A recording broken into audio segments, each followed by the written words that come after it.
ring if you're ready to care. Oh, let's talk power, let's talk speed. Hosted by the one and only We Too Deep. Turn it up loud, feel the power in your seat. This is Slapping Me, yes, Slapping Me. What is up, everybody? Welcome back to the Slapping Me Community Show. I am your host, We Too Deep, and we have a big show for you. Now, just gonna preface, we got some wrestling conversation that we will talk about on this episode, as always. But a lot of this, I'm going to say, is a little bit more focused on other topics, and here's why, right? There are going to be times that I think wrestling is going to just be bad, right? I think that's the reality of modern WWE. I've always said this kind of makes sense if Triple H is, leading the creative team at the week-to-week kind of, right? And I always said, well, at least I had NXT to sort of get me through the week to be my wrestling show. And I'm just going to be honest with you. Outside of Kendall Gray, Zarya, the Vanity Project, there ain't much going on for me that I like on NXT. I'm going to tell you, the NXT last past Tuesday made me cringe a little bit with this thing they're doing with Tristan Angels and Shiloh. I like Shiloh Hill. I think Shiloh is an interesting character that they could have done something with. But this whole little talent show thing, I don't know, it was a little cringy to me. Just going to be honest with you. With Tatum now losing the title, more than likely going to be called up. Outside of Kendall Gray and Zarya in the Vanity Project, and I'm even a little bit off the Vanity Project because they have Micah, whatever. I just know her as Bailey, the basketball player from Baylor. But Micah Hardwood, or whatever her name is. And excuse me, I'm not a big fan of that. It kind of feels directly like a young Triple H, Shawn Michaels, Chyna, DX sort of ripoff. That's what it feels like to me. I'm just going to be honest with you.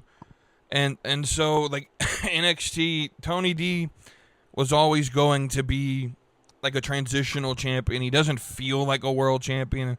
And I kind of had that feeling going into him winning the title.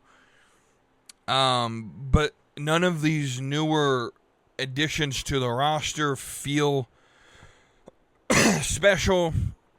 Cam Hendricks has a potentiality, but he just feels super generic. Tristan Angels, I'm probably never going to cheer for. I'm just going to be honest with you, or care about.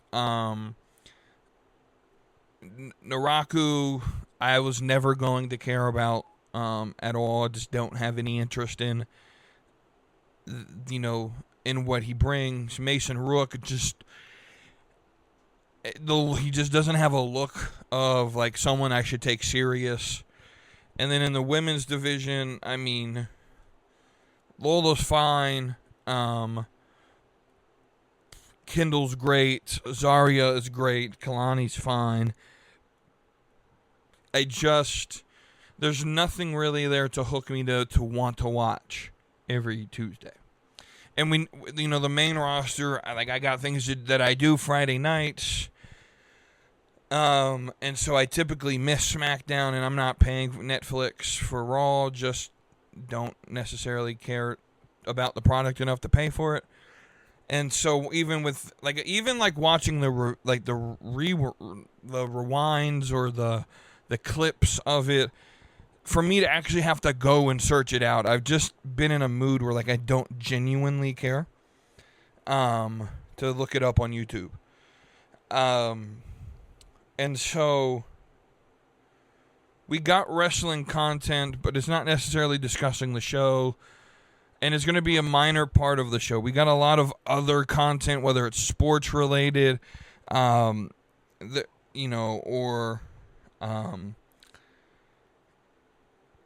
we're going to lean into some politics. I'm just going to be honest. That's going to be a topic that I probably introduce a little bit more on this show. Kara sent me a message, and I've already talked about this message, so it's nothing new, where she told me, talk about what you want to talk about as the host, and the listeners will listen, right? And the OGs will stay, and if people don't like it, it's your show. And that's hard for me to do, I'm going to be honest, because I've always sort of dealt this as, well, I want to build a show for the community.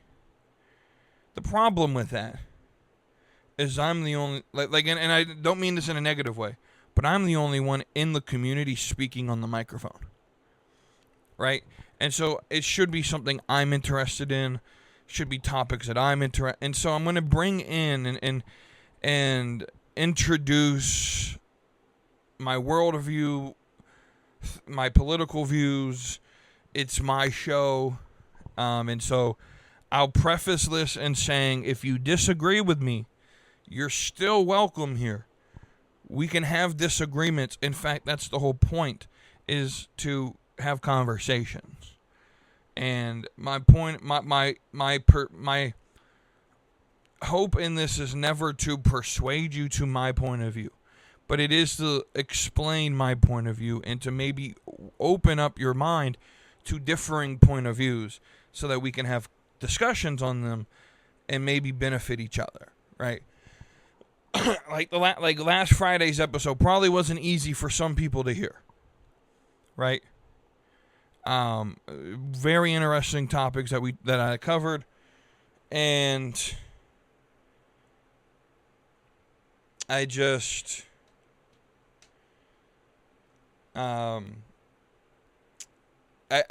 going to do a little bit more of that each and every week as wrestling sort of becomes less entertaining to me. The community show will drift more into sports, more into political stuff, maybe some pop culture things. As I watch some movies this summer and into the fall with some of the movies that I'm interested coming out, I'll talk about those and how I felt about them. And so just so you know that as we preface that. But long introduction, about 8 minutes long to introduce all of that. We kind of already started with the first topic being on NXT, even though it's an intro. So we're going to transition to what typically starts the show, which is the We Too Deep rant of the week. And it comes off of the hinges, and we're going to sort of revisit the Knicks winning the title in a different topic as well. But I just want to rant real quick on Knicks fans, but more so in general sports fans. What is sort of the big deal with these sports fans and certain cities? Looking at you, Philly, looking at you, New York, where they win championships and like destroy the city that they live in. Like New York City was practically on fire. Destroyed businesses, destroyed school buses, lit things on. I just don't get it. I maybe I'm not a dedicated enough sports fan to understand. Maybe I'm just not a sports fan at all, that I don't understand the idea of burning the city down when you win the championship. Maybe I just don't get it. I genuinely just don't. I don't understand this at all. It makes zero sense to me. Hey, we won the title. Let's burn everything down so when we do the parade, everything's on fire. I genuinely just don't understand it at all. And I don't ever really recall a lot of people.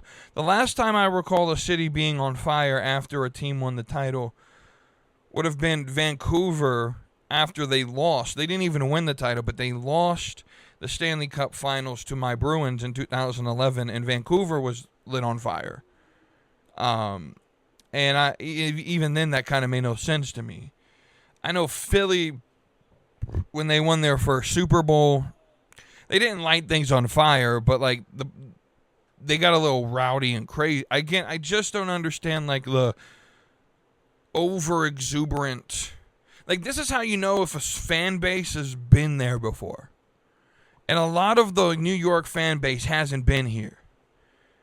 Maybe it's because I'm me as a Boston sports fan in my lifetime, in my fandom. And let's just say my fandom as a Boston sports fan really started when I was around 7 years old. So that would have been 2004.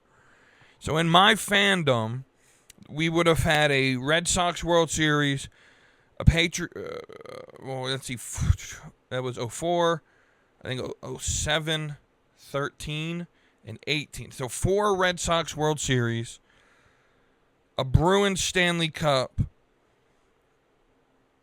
6, no, because we won 1 in 01. You know, 4. I think I've, as a fan, witnessed 5 Patriot Super Bowl wins. And the Celtics have won 2 titles. And so maybe it's because, I mean, you total all that up, and it's double-digit amount of championships I've seen as a fan. Then you throw in Clemson winning 2 national championships. And if you were to include something like NASCAR, right, if you'd want to, 4, through my driver being Jeff Gordon, 4 championships in my lifetime / fandom. Maybe it's because I've been there before, and I've experienced the thrill of winning titles, and I don't understand, haven't experienced long droughts of time where at least one of my teams weren't playing well. Right. And we could be in a situation where, like, I mean, the Patriots sucked. There was like a 4 or 5 year period after Brady left. But at the same time, the Bruins were winning. The Celtics won a title in that period of time. The Bruins went to multiple Stanley Cups. I believe at least one in the era since Brady left and played well. The Red Sox have probably been the worst of the 4 teams. Right, so maybe I just don't understand what it feels to not win titles, and some will call me maybe a spoiled sports fan. But I just don't understand destroying your city, winning a champ. I get it, 53 years. New York hasn't really given you anything as far as, you know, sports victories to really cheer for outside of the Yankees, and the Yankees haven't won a title since 2009, I believe. So, I mean, I get it, but at the same time, I don't. Like, it makes 0 sense to me to destroy your city where you live because your team won a title. So that's just the rant. It's more of a question. Why are fans doing this? It makes 0 sense to me. So we're gonna get into the wrestling portion real quick of the show. And the first thing I was gonna start with is the name of the episode. And what I was going to do was read a post from ISPW's promoter. That's a promotion, I think, in New Jersey. If you remember a couple months ago, probably about a little bit over a year ago now, I did an interview with a wrestler named Vicious Vicky. And she has wrestled for ISPW. It's a local New York, New Jersey promotion, and definitely independent, right? And their promoter, the guy who sort of books the show, gets everyone booked and everything, made a post. Now, I was going to read you the post. he either deleted it or completely like made it to where if you're not his friend, you can't see the post. He either made it private, deleted the post, or deleted his whole page. I don't know. But the gist of the post was essentially, hey, I'm tired of this BS going on in the indies. From here on out, if I book you, here are my expectations. And it was things like, if I book you, you have to send me a promo to post. I'm going to tell you who you're wrestling, and within, like, I think he said like 14 days, but within a generous amount of time, like you have to let me know or send me a promo so that I could post it to draw interest to the show. And his point was, I booked you. Your job when we enter this, I booked you as an independent contractor. Your job is to help me sell tickets. And he's not wrong. I don't think people recognize this. When you get into the wrestling business, your job isn't just what happens between the ropes. It's getting people to see what happens between the ropes. That's your job, right? Mainly your job as a wrestler is to get people, especially in the indies, to get people interested enough to buy seats. And that's why they're called promos, because you promote the matches and you promote the shows, and your job as a wrestler, independent contractor, is to get people to have interest and buy tickets to watch your match and the other matches around it, right?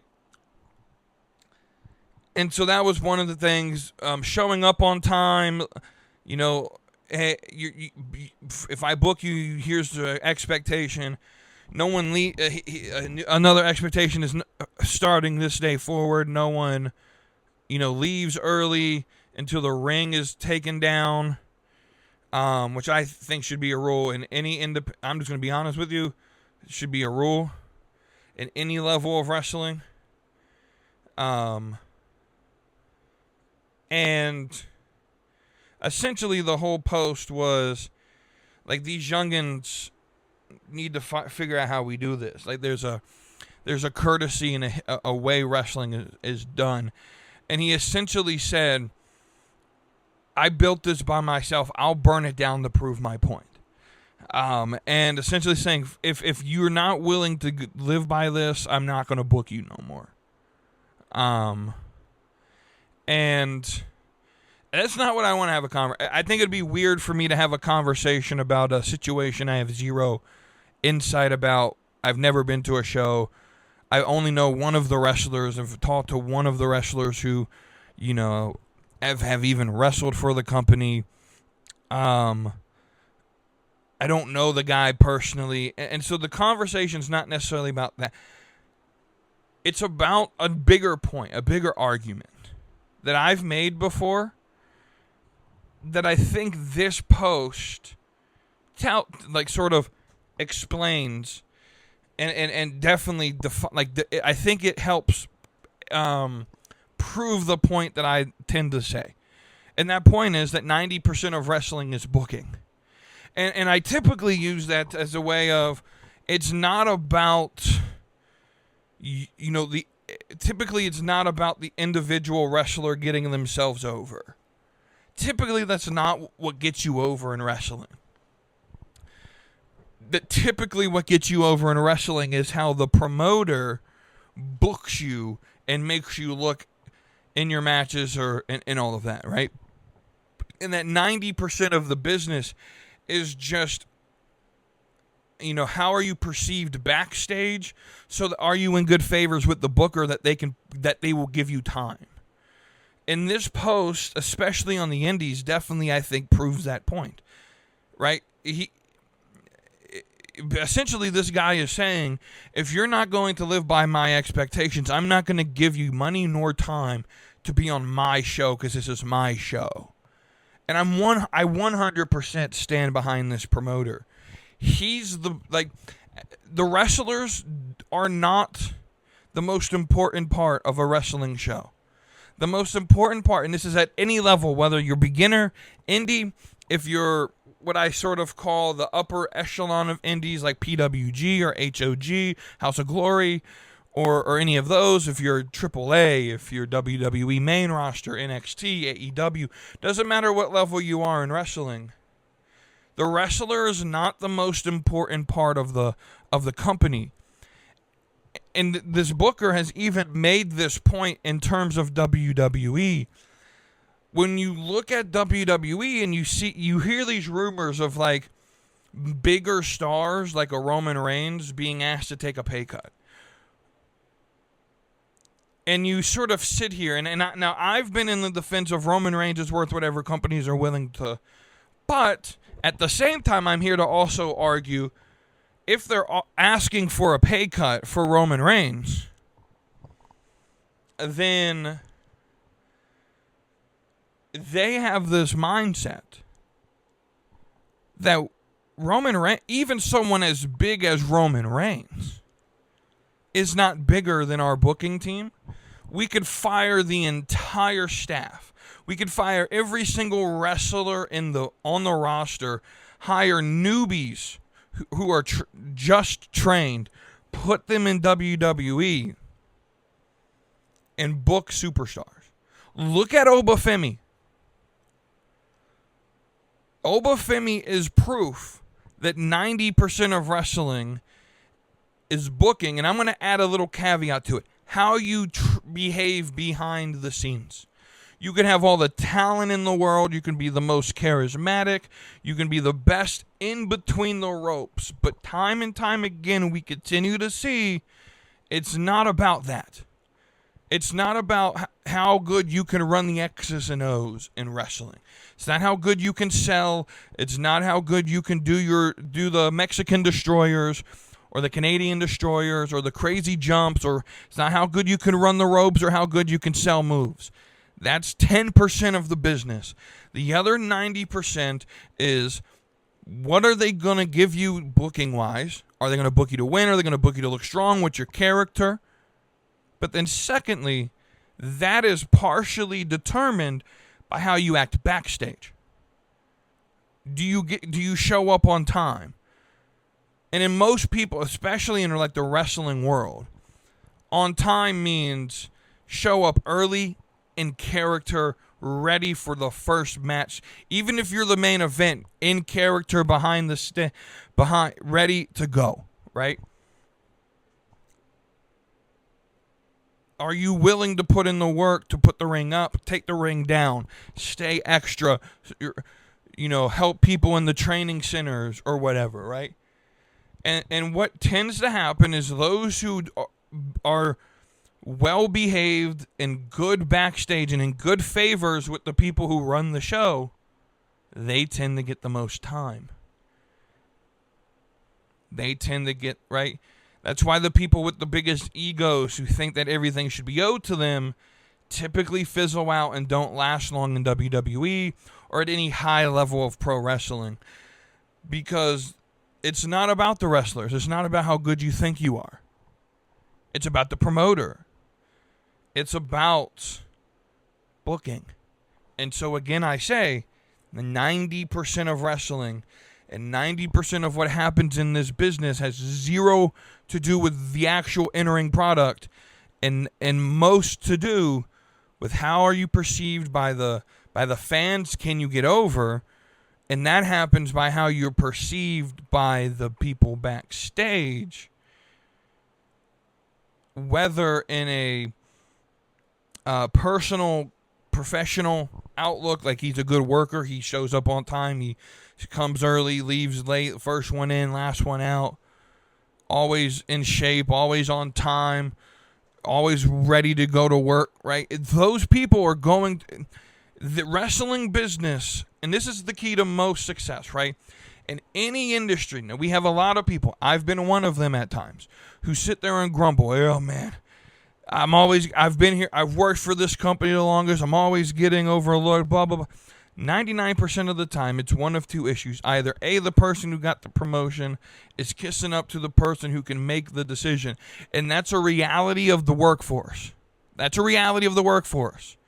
And when you're someone with my personality that doesn't really kiss ass all that much, right, and just tells it how it is, you tend to miss promotions because you're not a kiss up. But that's a reality of the workforce, right? That's the politicking side of the workforce. WWE, pro wrestling is no different, right? The people, you either kiss up, and it's very good to have contacts, and it's a lot of times about who you know, or the other side of it is that maybe they're getting more time because they come early, they're on time, they're in gimmick, they do the signings, they have a good attitude, they stay late, they take the ring down with the rest of the boys. They're willing to stay after and make a good impression. It's one of the two, if not both. Right? Now, typically the hard workers don't have to kiss ass because their hard work pays off. Typically, you get a lot of the kiss ass mentality from the people who actually aren't very good at the professional part of their job. And so they understand that in order to survive in the world, they have to kiss ass. That's typically what happens. But the only way you really get ahead in any career, in any field, is either you just work harder than everyone, or you kiss ass, because people in charge love to have their ass kissed. Right? And some people are just willing to do it.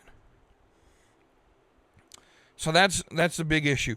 Next issue here is, according to Bryan Alvarez, take the source for what it is, WWE, and not even just them, but wrestling in general, they're having some visa issues, which may explain the reason why someone like Stephanie Vaquer, Joe Hendry, Ilya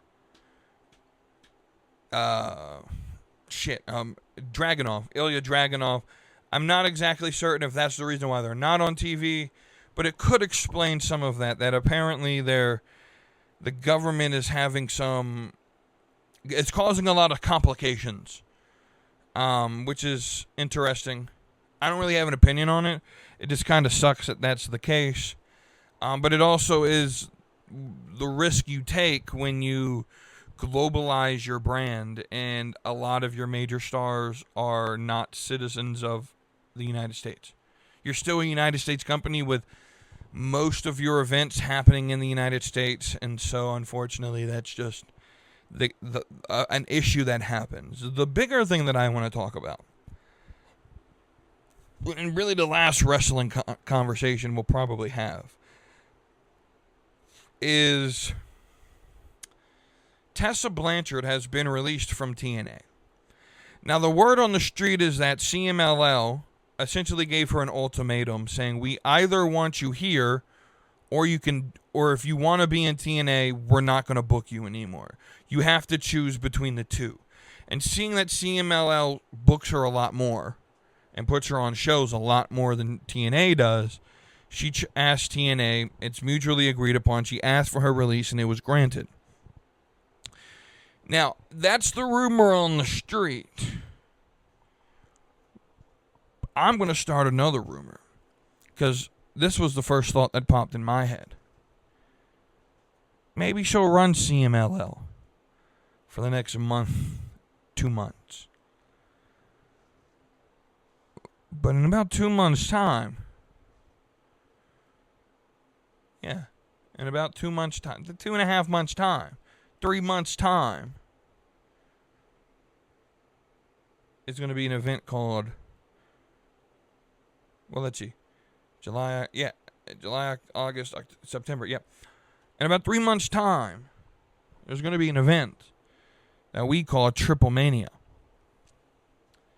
And what a better place for WWE, where she already has a very strong fan base in the Mexican market, because she worked for CMLL. What a better place for Tessa Blanchard to show up as a WWE superstar. I don't know. I'm just saying. What if that's what's happening? What if that is the deal? Now, part of me also wants to know, this is now the third talent in like the last month that has requested to be released from TNA. It's a unknown talent, Myla Grace, I think is her name, and then Deanna Purrazzo's husband, Steve Macklin, has been released as well. So maybe some, I don't know. I haven't really paid attention to it. The show hasn't really necessarily been all that interesting. From what I've watched, they kind of TNA'd this. TNA has this thing of where, like, they get this big deal, and they should have just followed the WWE playbook and how they booked, but they TNA'd it and just made it awkward, and it's not good television at all. Just going to be honest with you. This is how I feel. But Slammiversary is in about 12 days for them. So, that'll be interesting. Will be interesting indeed. All right, so this is sort of the segue into sports talk from WWE, because we're going to sort of mix the two. And we're going to talk about Danhausen for a minute and the danger that Danhausen presents. So Danhausen probably is the king of New York City. As much as Kara has said before how cringy she finds Danhausen on ESPN doing all these things. And guys, you can't help but understand how over this is. He's essentially the king of New York City. Right? He's the most over guy. I need you to understand. In August, when they go to Madison Square Garden for Saturday night's main event, I think it's actually July 18th. Excuse me, it's July 18th, Madison Square Garden. Jalen Brunson will be there. They probably will have the Knicks there with the trophy, with Danhausen. We know for certain that's the case. Probably going to happen. And it's going to be the most over thing. Danhausen is the king of New York right now. At least in the sports world. He's drawn more eyes probably to the WWE product than probably anyone else since the NBA playoffs started. We can't. I don't think we can just dismiss the success of Danhausen right now. Right? He's wildly over.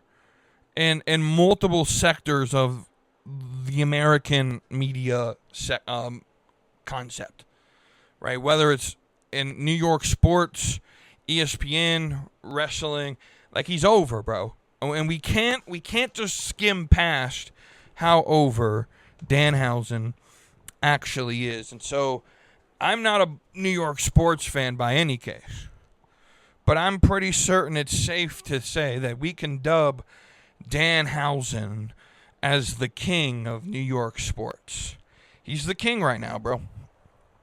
And so, I would love to know what you all have to say about that. The next thing that we're going to transition into, we have a lot of small topics, but then towards the end, we have a lot of bigger discussion points, right? The next one is just, I want to just take a second to just remember Alden Smith. I don't know any of the details. Apparently, it looked like it was a heart attack or a seizure or some kind. I don't know all the details. But I just want to sit here and no one should die in their 30s, bro. It just shouldn't happen. I'm not going to make any speculations or wild accusations like it's typically asserted by certain people on social media. I think that's disrespectful. It's just sad, bro. Bro was good. Bro was a really good, edge linebacker in the NFL, right? One of the most feared at his position. And it's an interesting time, man. It's just we're in a weird era in the last 6 years where, like, famous people who are like 40 and under are just dropping, bro. And you could take that for what it is.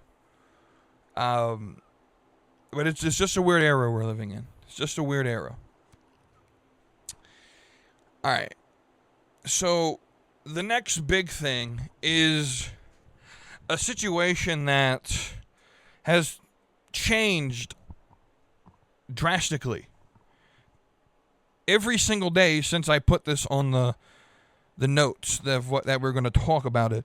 And it's the Brendan Sorsby situation. For those who don't know, Brendan Sorsby was going to be the starting quarterback at Texas Tech this year.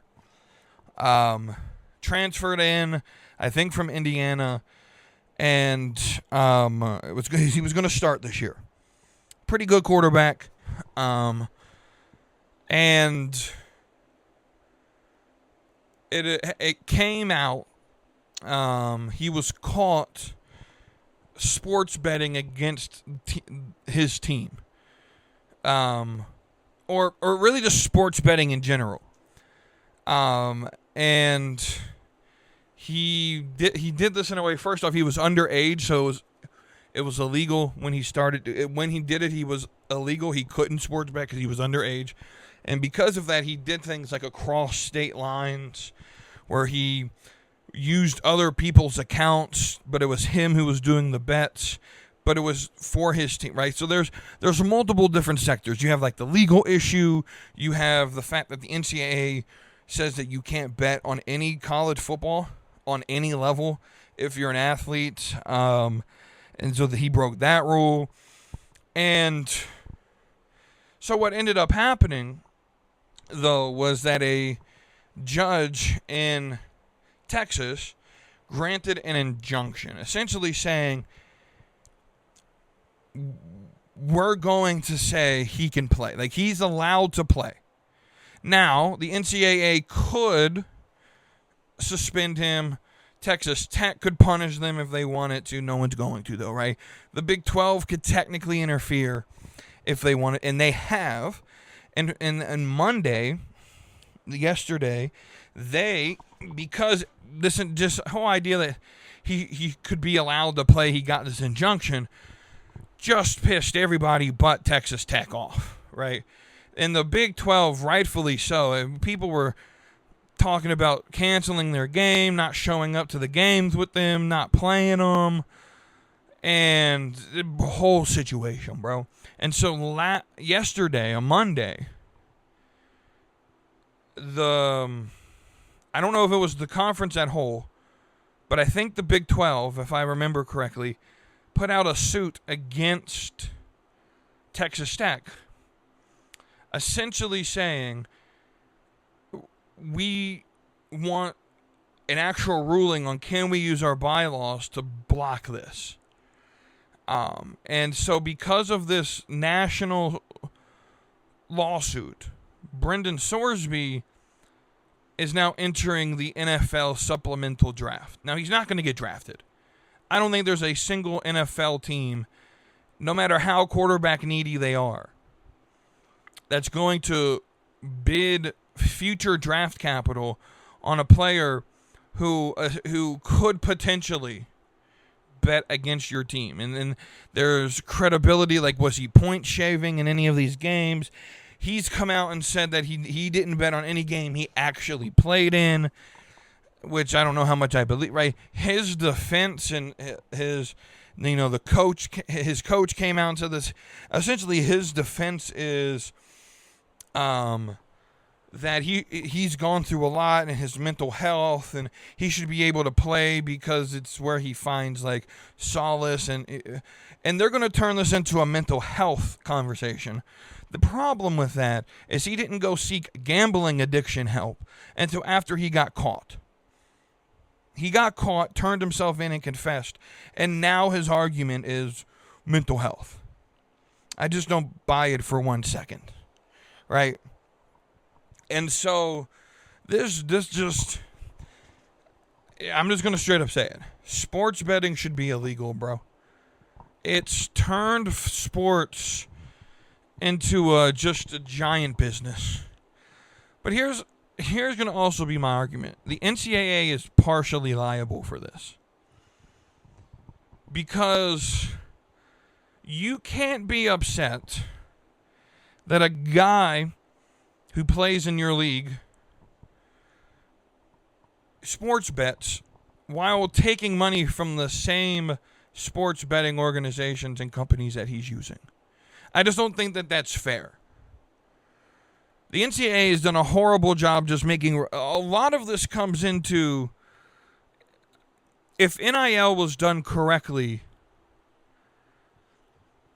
it would just simply be local companies or even national companies for bigger players that want players to sign sponsorship deals and get paid to be like in a commercial. And that's what it actually... the first year they did NIL, that's all it was.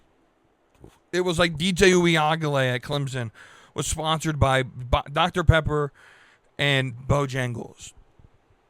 And he got money to do like a commercial for each one of them. But that was it. And then NIL slowly turned into the booster clubs funding these collectives and paying players to come to them, which, by the way, is what was happening before NIL. It was just illegal for it to happen. So nothing changed. The SEC for decades we know they were paying players under the table in the SEC, which is why they complained the most when NIL became a thing, and they're the ones that constantly complain, is the SEC, because, well, now that the Big Ten has equal playing field to pay players, and it wasn't just something that the SEC was doing illegally, well, now that other conferences are able to do it, now there's an even playing field. But the NCAA should have made a lot of strict rules before they even put this into play. Right? The schools should not be playing players. Collectives and boosters should not be paying players.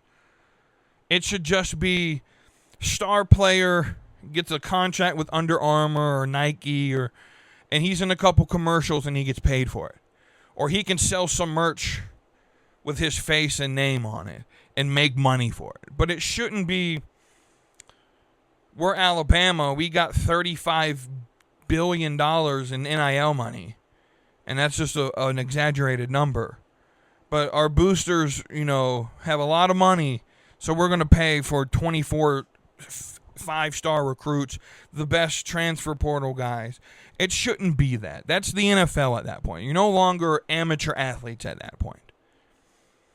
And so the NCAA has an NIL problem that I don't think anyone at the time... honestly, this was the most logical thing that was ever going to happen with this system. And I think if we look back at it, from hindsight, probably shouldn't be playing players. I'm just going to be completely honest with you. At an amateur level. But, yeah, I don't know, man. This is a crazy situation.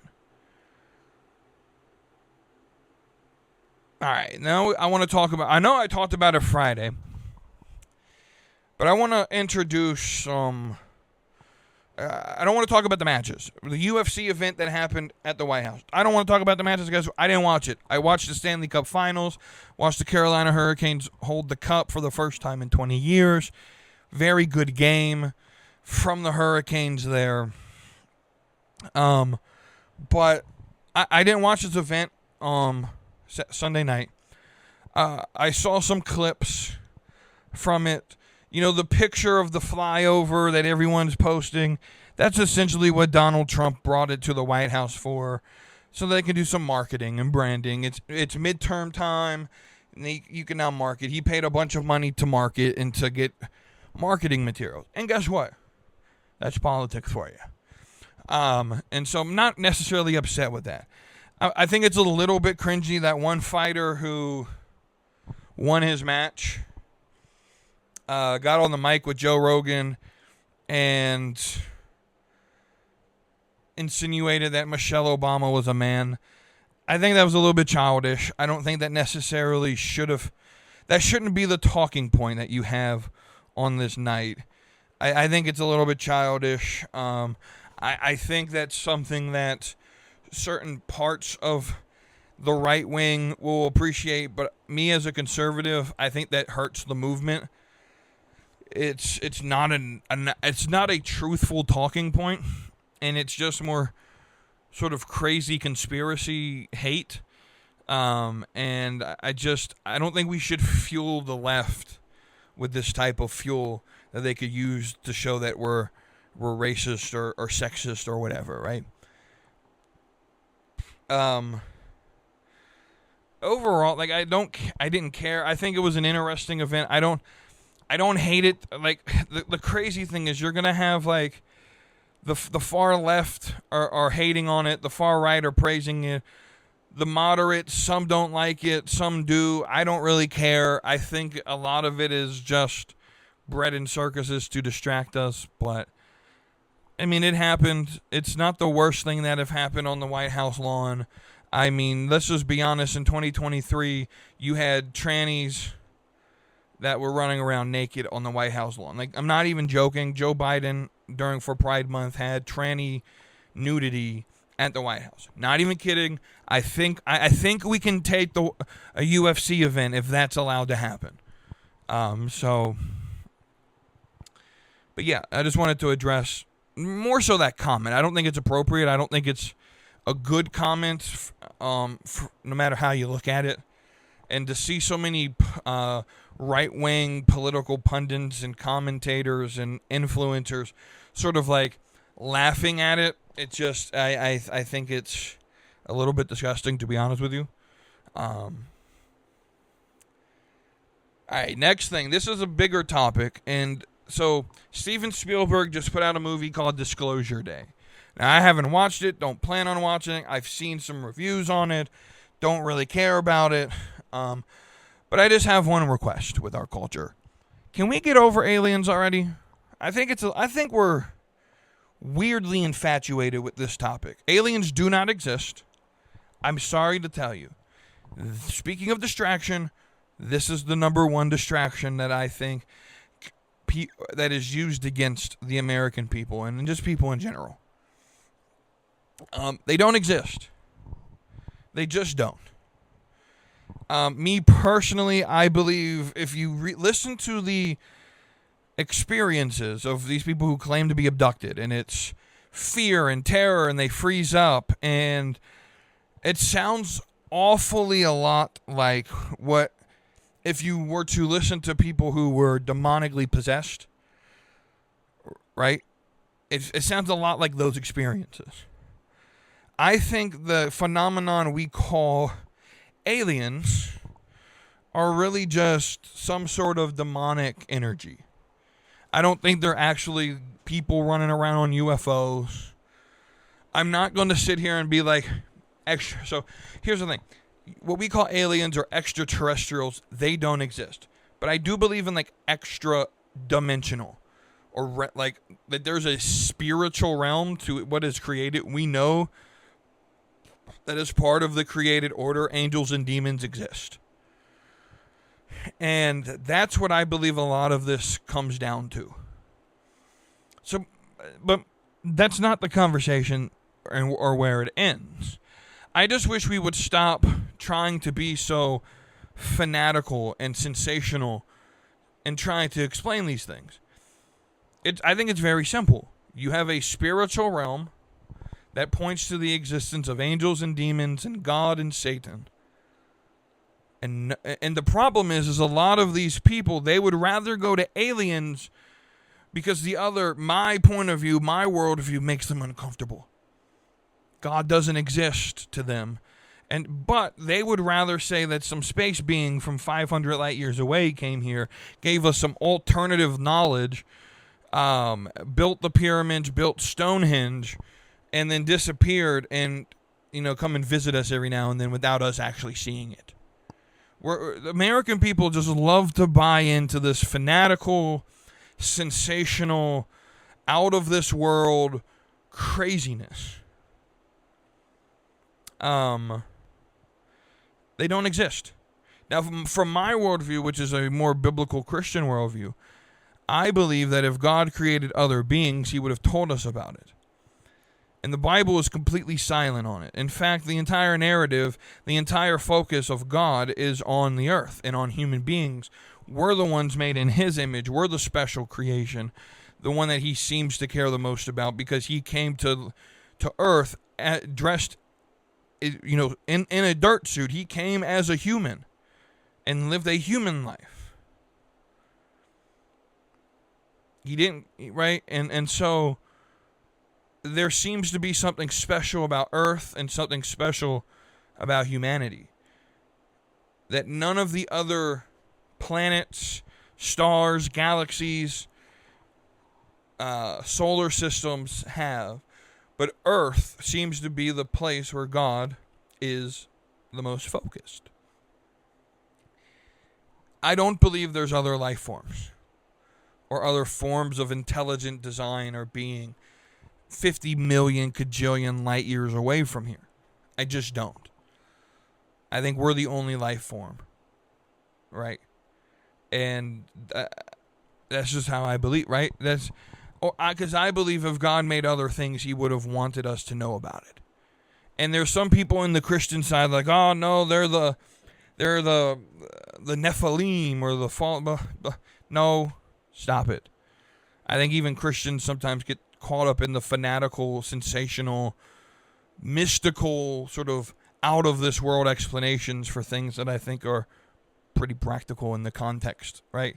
So even like in the case of the Nephilim, for those who don't know, Genesis 6 mentions the Nephilim, and it says that the sons of God saw the daughters of man as attractive and intermarried and had sexual relations with them, and their offspring were called the Nephilim. Now, first off, an actual reading of Genesis 6 will actually, you won't see in there that the offspring of the sons of God and the daughters of man, their offspring are never actually called the Nephilim. What happened, what Moses actually does, is he gives the Jewish people wandering in the desert, he gives them a cultural point to remember. Because what he actually says is, the Nephilim were on the earth in those days and thereafter. And essentially what it would be like if I was telling you a story and I gave you and at the time, such and such person was alive or whatnot. He was giving them a framing, a timing point to this is when this happened based on this event. He never once called the union of the sons of God and the daughters of man. He never once called their offspring the Nephilim. And so the main Christian belief of what the Nephilim are fallen angels having sex with human women. I'm just going to straight up tell you, I don't believe the text states that. I don't. You'll have another argument. There's three main views. The first one, the most popular one, is the super sensational. There are fallen angels who took the form of humans and had sex with human women and had offspring that were giants. I don't believe that's what the text says. The other side talks, what we call it the Sethite view, which sees that it's about intermarriage, where the good line of Seth married with the bad line of the Canaanites, intermarried and had kids. That's a possible view. I also do not believe that is the view. To me, I don't understand why you wouldn't have just said, well, the sons of Seth married with the daughters of Canaan. That would have made more sense to me. I think we're using some metaphorical, hyperbolic language. Remember who's writing? It's Moses. What just happened? Where did these people just come from? They just came from Egypt and Egyptian slavery. And Moses is writing this down, and he's talking to an audience who would have remembered 400 years of slavery, and he's using terms they would have recognized. In the ancient Near East,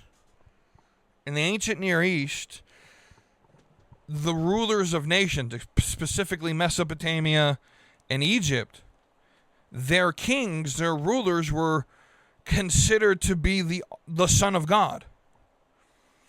This is why atheists all the time try to disprove Jesus by saying that Ra was also known as the Son of God. Well, that's because pharaohs Pharaoh and the kings of Mesopotamia also saw themselves as the sons of God. And so what I believe Moses is doing is he's making this play that tyrannical kings who call themselves sons of God but are actually tyrannical rulers, they saw how beautiful the daughters of human beings were, how beautiful these women were, and they were taking and they were making harems and being tyrannical and forcing themselves upon these women. That's what I believe personally that Genesis 6 is actually talking about. Because what's Genesis 6 connected to? Right? I always like to read in context. Genesis 6 is connected to the flood. It's connected to Moses. Or excuse me, not Moses. It's connected to Noah. The preceding passages after 6 lead up to what leads up to the flood. And if you were to read Genesis 6, I'm trying to pull it up. Give me a second.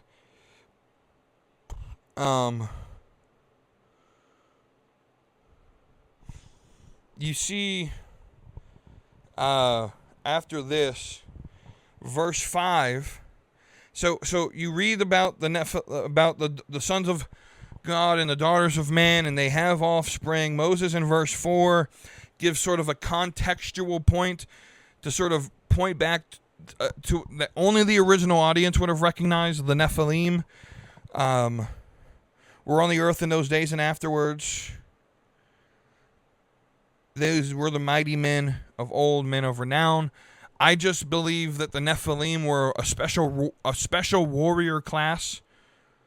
That's why they're known as men of renown. I don't believe that they were necessarily giants, but even if they were just say like 6'1", 6'2", what we would consider like average American height, like I'm 6'2", right? I need you to understand, like the average height of someone in the ancient Near East was like 5'5". The average man was like 5'5". David was like 5'5", right? David, when he slung the stone at Goliath, and everyone sort of, now there's a debate about whether Goliath was 6 feet tall or 9 feet tall. There's a debate about all of that based on what measurement is right. That's a whole different conversation, but let's just assume the average height is 5'5", and you stumble upon some 6'1" buff people, like 6'1", 6'2", just yoked, look like Dwayne Johnson, right? You would think that they were giants, right? That's what's being said here, in my opinion. But then what's the story connected to? Verse 5 of Genesis 6 says, "Then the Lord saw the wickedness of man was great on the earth, and in the intent of his heart, and that every intent and thought of his heart was evil." Why do I mention that? Because the point of Genesis 6 is to show that everyone was wicked. And so I don't believe that these were offspring of angels and women. I don't believe that this was the line of Cain and the line of Seth. I genuinely believe that wicked tyrannical kings, God saw this polygamy, forced, probably rape, forced harem type behavior from everyone on the earth at this time, especially the leaders, and he, verse 6, it was sorry that he made man and was grieved in his heart, and the Lord said, "I will blot out man from the face of the earth." But Noah found favor.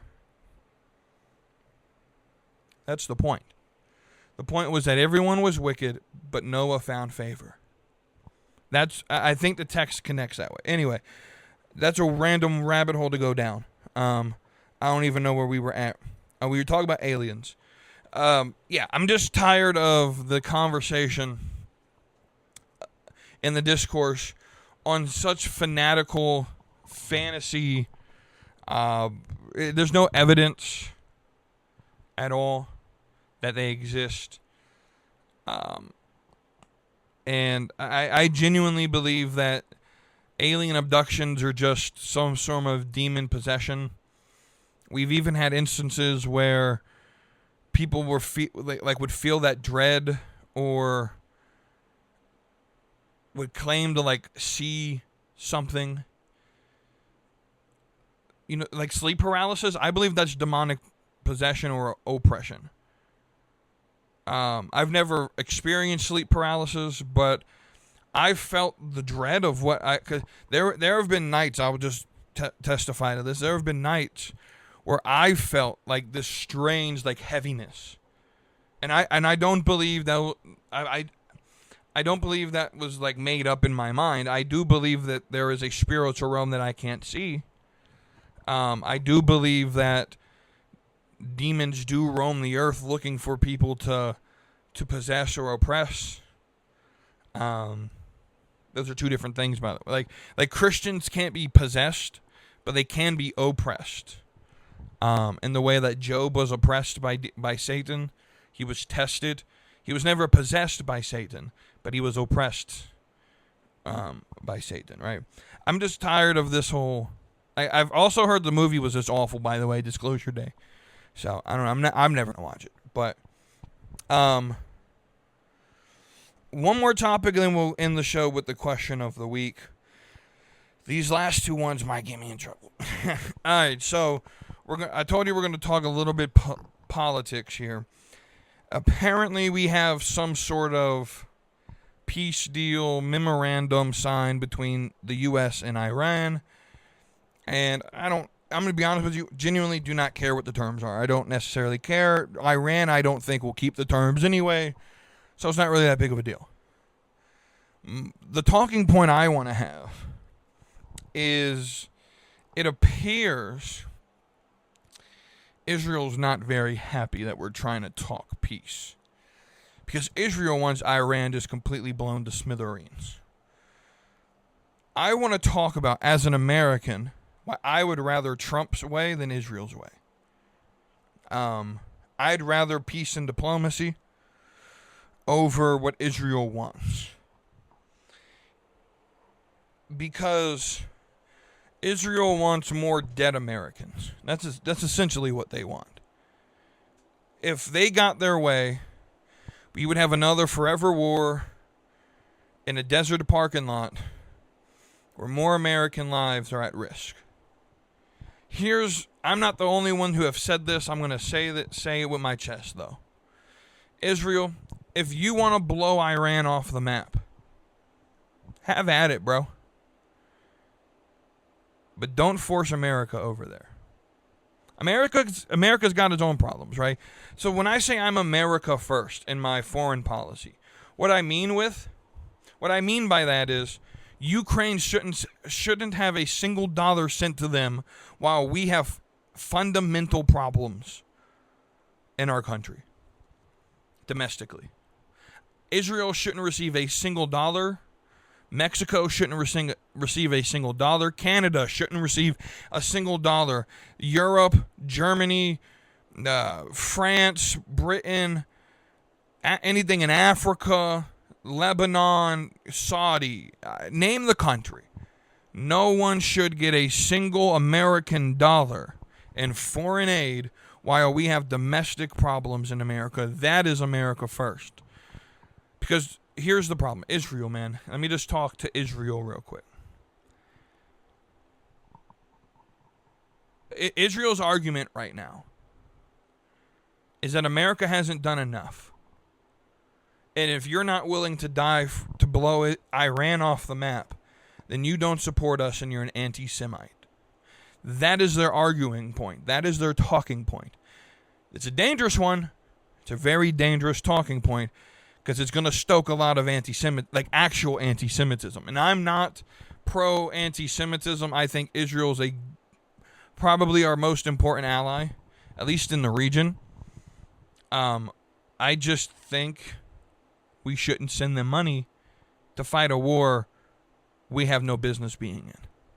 If Israel wants to blow Iran off the map, cool, have at it. I'll cheer and pray for your success from America and try to clean up the issues we have here, because we got some issues, right? Ever since October 7th, 2023, when Hamas attacked Israel Every single citizen of Israel has been pretty much on point, in lockstep. We must defeat this enemy. America has a different enemy, though.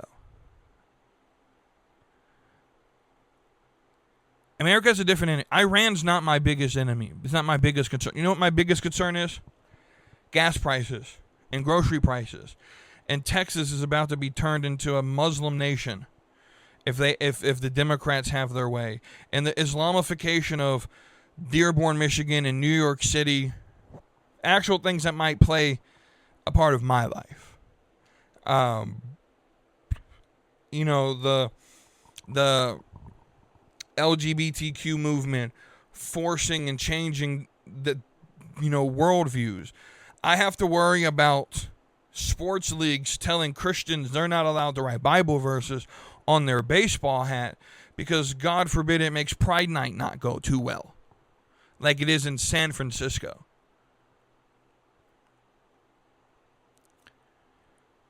We're not in lockstep in this country. We have factions upon factions in this country. We are nowhere near united.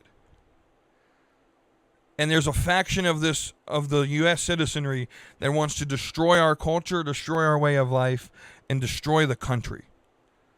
And there's a faction that includes me in it that's doing everything it can to preserve the way of life, preserve the American way, preserve life, make sure that unborn babies aren't murdered in the womb, to preserve the rule of law and justice, to make sure that even being a citizen actually means something when it comes to voting, and that not everyone just gets to vote in American elections. Trying to, we have a part of the U.S. citizenry that looks at me and says that I am a straight white male and I'm uber privileged and I deserve to die. That's what I'm trying to fight against. I could give two actual craps about if Iran has nuclear weapons, because they don't have the technology to get them to the East Coast.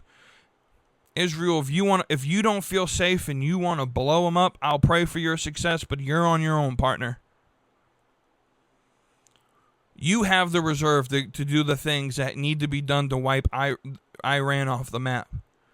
American citizens do not have that reserve. There's a political pundit that I listen to named Steve Deace, who said this on his show today, that if you were to line up Republican or Democrat, everyone in this nation, he was willing to bet that it would be 90% to 10% that they don't want to send children over to die in Iran. And you get pundits like Ben Shapiro, who are kind of upset that we're not blowing Iran. Ben, why don't you go to Iran then? Get out of your comfy little Florida apartment studio, or your Nashville studio. I don't know where he records. I think he lives in Florida. Maybe Nashville. I don't know. Ben. Why don't you get out of the studio behind the mic and actually work it? Like, Ben Shapiro irritates me, bro. It's the same dude that said that you shouldn't retire at 65, as if he's done a hard day's work his life. But Ben Shapiro just gets on my nerves. Ben, if you want to blow Iran up, why don't you join the front line? You join the IDF, and you blow up Iran. Why don't you do that, Ben Shapiro? But American citizens should not have to go and fight another forever war when we lost so many people in Afghanistan and Iraq. We shouldn't lose more in Iran. It's not worth it. We have bigger problems here. Our military, I've been proposing since, like 2016, 2017, that rather than being over there, the American military would work a lot better at our borders, protecting our borders, going after the cartel that are bringing drugs into our country and keeping illegals out. That would make a lot of sense as to why our defense spending is like $1 trillion. I would be all for that, because that's actually defending America. That's just how I feel. There is not peace because Israel doesn't want peace. But here's just the fact of the matter. I don't think Trump gives two fucks about Israel. I'm 100. I as much as I'm sort of not Trump's biggest fan, I think he put it. I think he grew some balls on this one and told BB, too bad. If you want to blow him up, do him yourself. And I'm happy he did that. I don't know what this deal says. Trump said he's going to do a press conference to read out every deal. I think that's a smart move because if he just released the documents, the media, like he said, will misrepresent it. I'm hoping he does that press conference soon so we know what's in this memorandum. Yeah, that's just my rant on these Iran U.S. stuff. I want gas prices that are affordable, right? I want grocery prices that are affordable. I want a way of life where, everyone can have their freedom to practice what they want to practice and say what they want to say. I want the American way protected. I want a country here so that we don't end up like Belfast, where or the UK. Technically, Northern Ireland's part of the UK. Over the last week in the UK, 2 people have been stabbed in the neck. One of them almost literally beheaded by Islamists. One of them just walked up behind this girl and slit her throat. Luckily, she survived. This other man gets attacked in Northern Ireland. Almost beheaded. He's going to be blind for the rest of his life. Messed up, bro. By these radical Islamists who are overtaking the UK, and their government just won't do anything about it. So the citizens are going to do it. The citizens are going to revolt. They've been revolting, if you pay attention to what's going on in Northern Ireland and Belfast. I don't want that situation to happen here, bro. I don't want to have to look over my shoulder and wonder if I'm going to be the next one falsely accused of being on the Carmelo Anthony jury and hit in the face. We can't live with that, bro. We can't live with that. Our country is desperately in need of revival. We're sick. Israel, I feel your pain. If we were having if our culture was strong here, and we weren't murdering 3,500 babies in the womb every single day, and we weren't at a cultural civil war, a cold war really, between 2 different factions of how things are supposed to be run here. If we had a great culture that was united in lockstep and we understood what it meant to be an American and the social compact was enacted and we actually lived in a way that was conducive, I would be okay with helping Israel out in the Middle East. We could blow Iran up in 30 days, if not less than that. But we don't have the resources. We're not an okay society in America. And I am an American. I live in America. I care about American interests. I care about the American citizens first. Israel, you're going to have to do it by yourself. I'll pray for you. I pray you get it done. I know you can. I'll cheer you in your victory from the sidelines. But America should not be involved in it. And this is where I'll leave that. And I'll leave you guys with the Slapping Me Community Show question of the week. And the question of the week is, do you agree that corporate America and just American society in general is sort of over the whole Pride Month trend? And I mention this because at its peak around 2020, 2021, like every company had commercials and social media statements, and sure, some of the sports leagues and stuff, some of the companies sort of swapped their logos over, but not everyone. And it doesn't seem to have a big corporate, like there's not a lot of corporate social pressure to like continue to pretend, let's just be honest, pretend that they agree with it at the corporate level. It was definitely pandering. And I tend to believe, I don't believe we're fixed. Here's because the right wing, the conservative movement, for the most part, still is accepting of the lifestyle. Like, I don't think that we're anywhere close to saying, like, oh, the LGB, and I'm going to leave out the T's because I think a lot of people are kind of over that. But, like, I think the right wing, the conservative movement, even now, sort of is okay with lesbians and gays and bisexuals. So I don't think by any means we're at a place where it's like, oh, it's over with. I still think it's generally accepted in our culture. But I think from a corporate standpoint, we definitely see like less pushing of the agenda in industry. And I don't know. Do you guys agree with my assessment of it? What do you guys think? Again, is corporate America, is corporate society, and society at normal sort of over the Pride Month trend? I don't know. What do you guys think? Let me know in the Discord, in the comments. Until then, I will see you all in the next episode. I'm We Too Deep. This has been the Slap and Meat Community Show. I will see you all on Friday. Friday's episode will be my prediction episode of the NFL. The date I'm going to do it. I was going to have Junkyard James and Cody do the show with me. We can't work out a date. I'm not going to keep pressing it off. I want to get it done. So we're going to do it on Friday. That will be Friday's entire episode. Until then, I will see you all later. Have a great rest of your week. This has been We Too Deep in the Slapping Meat Community Show. So hit that subscribe, come along for the ride, whether it's NXT or NFL time. Going in the ropes and fourth and deep, slapping meat community every Tuesday. Every Tuesday.